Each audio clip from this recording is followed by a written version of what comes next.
Moja, maisha hayampimi mtu kwa idadi ya miaka aliyoishi, bali kwa matendo mema aliyoyafanya na alama nzuri aliyoiacha katika mioyo ya watu. Mbili, usikate tamaa unapokutana na vikwazo, kwa sababu mara nyingi mafanikio makubwa hujificha nyuma ya majaribu makubwa.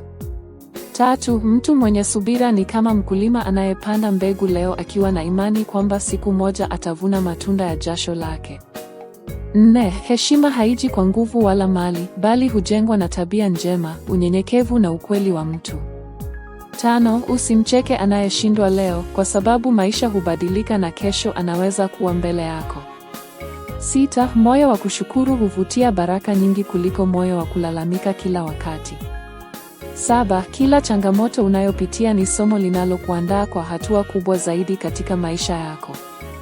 Nane, urafiki wa kweli haupimwi kwa muda wa kujuana, bali kwa namna watu wanavyosimama pamoja nyakati za shida.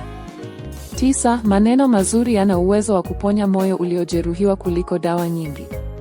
10, mtu anayesamehe huwa anajikomboa mwenyewe kutoka kwenye minyororo ya chuki na maumivu.